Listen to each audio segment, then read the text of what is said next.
Filming the empty Okay. chair. There you go. Okay, well, but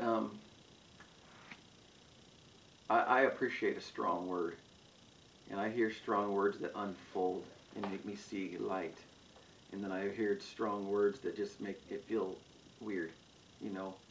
And not to be too whatever, but there was a church that I'd been to, and the pastor would pull me out of my seat a lot, and publicly he rebuked me, and I literally got nothing from it. No direction, no light, no understanding at all. Just a public humiliation for no profit of all. And I said, isn't that amazing? Because whenever the Lord pulls me away, or I'm hearing a word from somebody that's not even talking to me about a subject, nothing about that at all, but God will open it up, and it is so crystal clear what He's trying to say. So, after many chances, and I finally confronted him about it, because he's all serious when he's preaching, and then when it comes to after the church, he's like a teddy bear. It's hard to get serious with him because it's like a whole different atmosphere. But finally, we had a talk, and I confronted him, and I said, what you're doing is wrong. And then he called me and apologized to me. He tried to fight me for a little while, and I kept saying no, no, no, no. But anyways, when God's moving, we know. You know, he brings understanding. So hard words is not the issue. And there's people who bring a hard word, and it's not in season, you know. There's a time when you don't cast your pearl among the swine. There's a time when you shake the dust off of your feet. You know, when it comes to, they don't want my words. The Bible says to shake the dust off your feet as a testimony against them. You know, you've already done your job. You don't have to sit there and fight and waste your time in the flesh trying to prove yourself from that. That's an indication that you have two fallen people fighting each other. You know what I'm saying? Yeah, and you know, you persisting like, I got to be right. I got to get my point across. Right. Like, man, I was just thinking, because you mentioned something like why you were going to talk a little about why he spoke in parables. Oh, yeah. Why do you think that he spoke in parables? Oh, he said, well, he tells us why, because so that people, it was either Jeremiah or Isaiah prophesied that them hearing, hear not, and them seeing, see not. But it's given unto you to understand the mystery of the kingdom. Why didn't he want them to hear and see? I think he did want them to. He didn't. He was hiding it from them, but why? Why was he hiding? The same reason why they spoke in tongues. They wouldn't listen when he spoke plainly. Mm-hmm. That's why he said, men of other tongues, I'll speak to these people. If you go back to the Isaiah, I think it's 29, where he said, I'm going to speak to you because you didn't listen to me when I spoke to you. I'm going to speak to you like children, line upon line, line upon line, precept upon precept, which in English would be like A, B, C, you know, or repeating the same thing. Now let's repeat after me, children, you know, kind of like that. And they still wouldn't listen, so God said, okay, I'll speak to you in another language. And also, I believe that the Lord, in His mercy, He won't give you more truth than He knows you're going to handle. In fact, even when it comes to the beginning of salvation itself, that in His mercy, knowing that people are not going to listen, He won't genuinely call them. Because He said many are called. Not everybody's called. Few are chosen among the many that are called. You get what I'm saying? So I believe in His mercy, knowing that God knew who would not ever accept Him because of the conditions of their heart or whatever. They would never lay down themselves. Maybe whatever. No, maybe He knew that these people, I'm not even going to waste my time, because the more is given, the more is going to be against you. You get what I'm saying? I believe that anybody could come to Him. I believe that He's not willing that any perish. But I think there's another factor involved where He's not willing to make the judgment worse by making it even more abundantly plain, you know what I mean, than it should be. We should know that the Lord is real, you know. And only people who don't get that knowledge is people who don't grow in that knowledge, is because they don't want that knowledge. They're destroyed for lack of knowledge because they didn't want it anyway. Does it? That's exactly why they didn't get knowledge.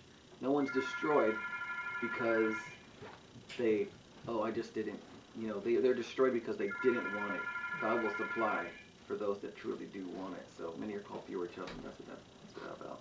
I worked with this guy for a long time in the shop for about 3 years, and when I first started working there, I was kind of by myself doing another thing, and then they put us together, And I remember when I first started talking to him, I was like, oh, so do you believe in God? You go to church, or what?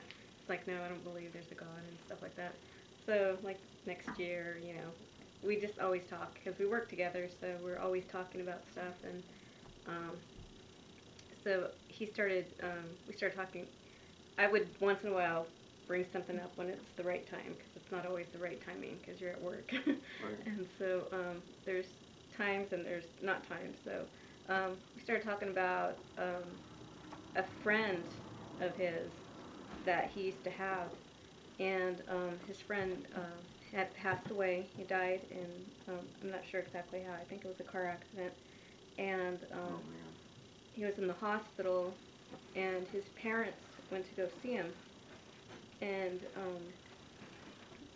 oh yeah, I remember why he started telling me the story. He was, because I was like, well, so I think I had asked him again, like, do you believe in God, kind of question or something like that. He goes, well, really, sometimes I really think about it, because I used to have this friend. He started telling me the story.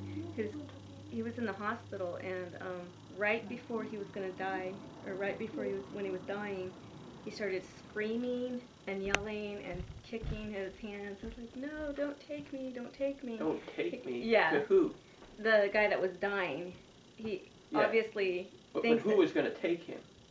I think he was probably going to hell or something, because... No, he said, "Stop touching me! Stop Oh, touching yes, me!" yes, and stop touching me, and just don't... Yeah, He was just screaming, screaming like crazy, because he was dying, and his parents were there, and the parents told my friend about, his best friend, that right before he died, what happened, and he says it really, like, affected him, and kind of creeped him out, and gave him a thought of maybe there is a hell, or maybe there is a heaven, you know what I'm saying? Oh.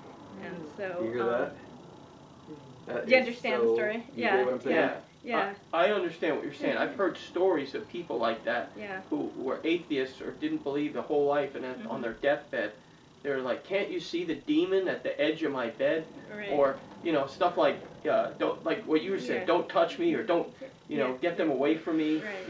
And they were like, Yeah. demons were coming right there. They were just waiting Yeah. for that moment of death where they'd take them. Yeah. That is jacked up. So Charles Chinnicky said that.